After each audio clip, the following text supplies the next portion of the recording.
Right, so the issue that we have with this radio is that some of the speakers are working and some of them are not. And it's quite random, but I'll try and see if I can demonstrate this for you now. So I am recording this in stereo and I'm hoping it might come out, but the sound is very much off to the left. And we can see this more clearly if we change the balance. If we change this to the left, everything sounds pretty normal. But if we change it to the right, we can see on this side only the tweeter is working. So for some reason, the speaker down in the door is not working at all. And then if we go to the rear speakers and we do the balance again, we can see that on the left side, we have no sound at all. And on the right side, it is working. It sounds quite distorted though, so I'm not sure what condition that speaker's in. So rather than trying to diagnose what might be wrong with individual speakers, I've actually just gone and bought 4 new speakers. These are nothing special. Yeah, they're just pretty bog standard aftermarket speakers, but they do come in a kit with the correct connectors for the door, so you don't have to do any soldering. And they also come with these mounting plates that fit or should fit in the space where the old ones were. So speakers come with a lot of stats which really are just pretty meaningless. These say peak power 300 watts, but actually they're only 50 watts RMS, which is not particularly high power rating. But as anyone who works with audio regularly will tell you, the speakers are actually not the most important part of your setup. What really determines how it sounds is actually the head unit and the amp inside that. I'm not looking for sound to blast me out of my seat. I just want something that's even all the way around the car and clear enough that I can listen to music or podcasts or whatever. This whole kit was about £100, so it's still not the cheapest, but more affordable than some high grade audiophile stuff. Right, so the first thing we have to do is get this door card off, and then the speaker is mounted into the actual door itself behind it. I've already covered the removal of the door cards in another video, so if you'd like to see that, the link is in the description. So here's our door speaker, and you can see it's mounted in this kind of mounting plate thing. But I'm quite curious as to why the speaker has stopped working, because, I mean, it looks fine. The cone is in good condition. It's not obstructed in any way. So I would like to try and get to the bottom of why this isn't working, because if it's a wiring issue rather than a speaker issue, then putting a new speaker in here is not going to solve that problem. So what I want to do is just actually run a few tests. Right, so what I want to check is whether there's any voltage going to these wires. So let's just try taking this connector out. So we should have some voltage to these wires. Yeah, so there's definitely something happening there. As you can see, it's jumping up. I mean, there won't be a high voltage coming out of this because speakers don't use huge voltages, but you can see that we are still getting some kind of a reading that we're not getting when we disconnect it. And it does change with the music, so I think there is definitely voltage getting to this connector, but something is going wrong from there, between there and the speaker, which is causing it not to work. Okay, so the next stage is going to be to drill out these rivets here, and then we can release this whole speaker mounting.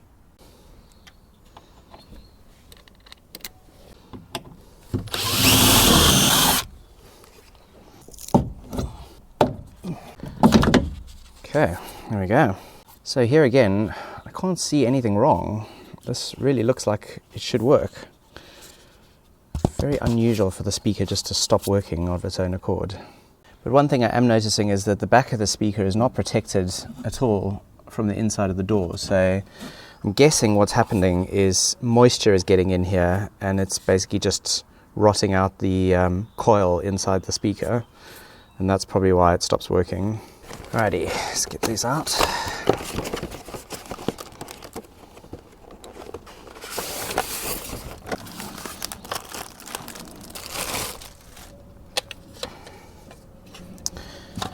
And we're going to mount that into this frame. Should have some holes that meet up by the looks of it. Right, so the next step is we want to check that the speaker does actually work with this wiring. So we've got this connector that came with the kits. Just plug that in there. And then we can attach the speaker terminals at the back. That's good enough for testing. And let's play.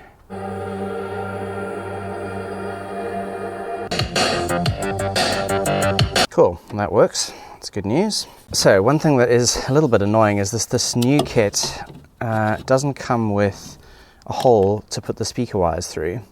So I think what I'm going to do instead, there's this cover here which goes right through to the back, and I'm going to actually just poke a little hole in this and feed this cable through to the back. Now, one thing which is quite important when you are installing speakers is you want to try and make sure that the rear of the speaker is as isolated as possible from the front of the speaker. And the reason for that is when a speaker is working, it moves in and out, and that's how it generates sound waves. So from the front of the speaker, you get pressure waves emanating out, but you also get pressure waves emanating out of the back of the speaker as well, and they are opposite in phase to the front, because if you imagine the speaker goes backwards and forwards like this, and you get a wave going this way, but you also get an opposite wave going that way. And the waves coming off the back of the speaker cancel out the waves from the front of the speaker. And the result of that is you get really tinny sounding sound. You don't get good bass, because it's the bass that suffers the most when you have phase cancellation issues. So what I'm going to do is I'm going to poke a hole in this, but I'm then going to seal it up afterwards once I put the wire through to try and stop any sound coming back through there. And then round the edge here, I'm going to put a few layers of tape, and that will just give a bit of a more of a squishy surface for this to fix onto, and should hopefully stop sound leakage coming around the edge of this. Okay, so just feed this through here. One thing is when the glass is down, like it is now, if this wire is just floating around in here, it's going to catch against the glass. So what I'm going to do, there's a loop of cable just inside here, and I'm going to feed these cables around the inside of that. That should do a good job, I think. Okay, so the next step is we want to attach this new holder. As I say, I'm going to go around the outside and just put some tape down. There we go. Right. And then this will basically attach like that.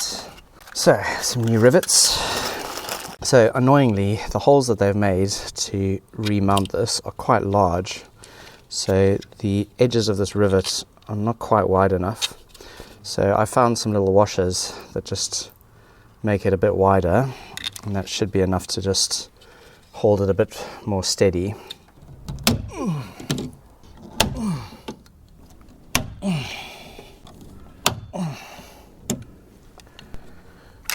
Alright, so the next step is to mount the speaker onto this moulding.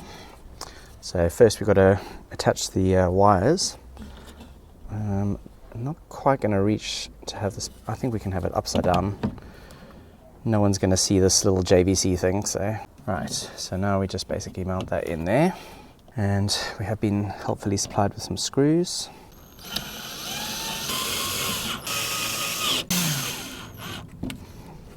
Cool. So I'm just going to put some tape over this hole here just to keep it sealed. Alright, should do the trick. Right, let's go and reconnect the battery, just check that it works. Right, battery's reconnected. Let's see how it sounds.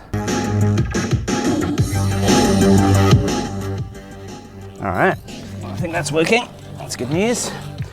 So we can pin this door back together again now. Right, so next up we're going to tackle this rear door. This is the other speaker that isn't currently working. Right, so here again we just want to make sure that the speaker does actually work. So I'm going to connect the connector that we got, and then just attach the speaker. Right, now we just need to fire up some music. Right, so we know that's working, it's good. So first thing we need to do is get this old speaker and mounting out. Right, so here we have a little bit of a complication because we need to get this new piece set up here. But this wire, we need to get this around the back somehow. And it does actually come from the back. So I think what I'm going to do is just try and see if I can get this back through this grommet here. So I try to just open this hold up a bit more. Right, let's see if I can get this through now. This rubber's going a bit sticky with age. My gosh, what a f***ing faff. Okay, there we go.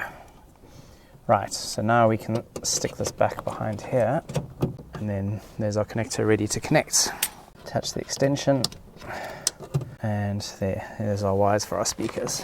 Right, so as we did with the front one, we're basically just going to position this into place and then put some new rivets on it. But I'm just going to put some tape on it again, just to help make the seal a bit better, and also to stop it from potentially rattling or vibrating around the edge.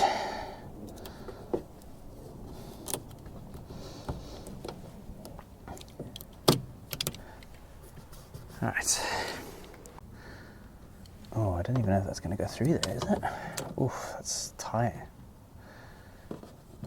Oh, that could be problematic.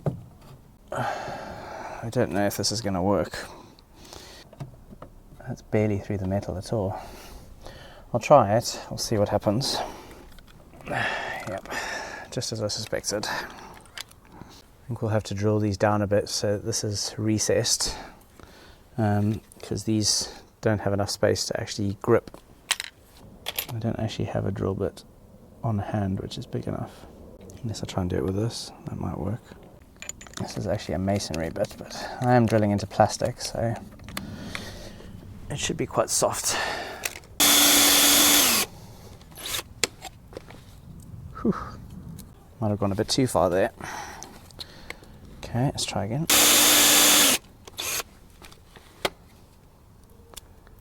That actually works surprisingly well.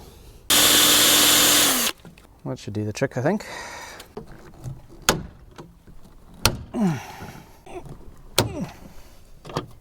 Right, this really didn't go particularly well. These rivets are not particularly solid in this.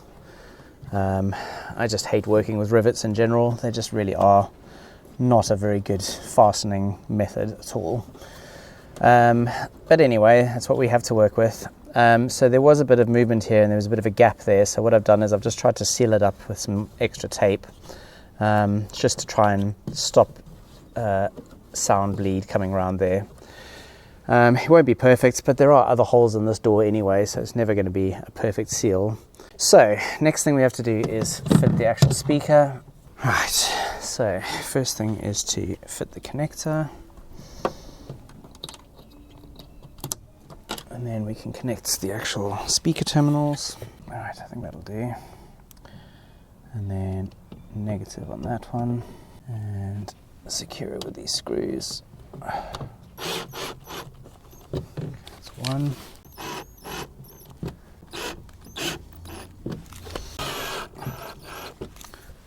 Okay, let's just get that lined up nicely. Right, let's give it a test. Right, so it does seem to be working, but I can hear some distortion caused by this gap here. So I'm going to just add a bit more tape there just to try and seal that off. Right, so we now have all 4 speakers working again, and I have to say, it sounds pretty good. Considering this is just the stock head unit and just really average speakers, it's not bad.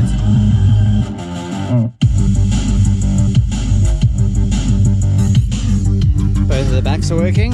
Still got to put this cover back on. And these fronts sound really decent actually. Well, from that test I'm actually very impressed with how it sounds now, and given that it actually sounds very balanced in there, I don't think I'm going to bother putting in the other speakers that are still working. I may as well just leave that, and if they fail in the future then I'll replace them at that point. But quite honestly, the sound sounds really balanced. I think these speakers are a very good match for the ones that came out in terms of the sound. So I can't hear a difference between the two sides at all. So really, to faff with taking off these other door cards and doing this again just is pretty pointless until I actually need to do it. So I'm going to put this door card back on and I'm going to call this job done, I think.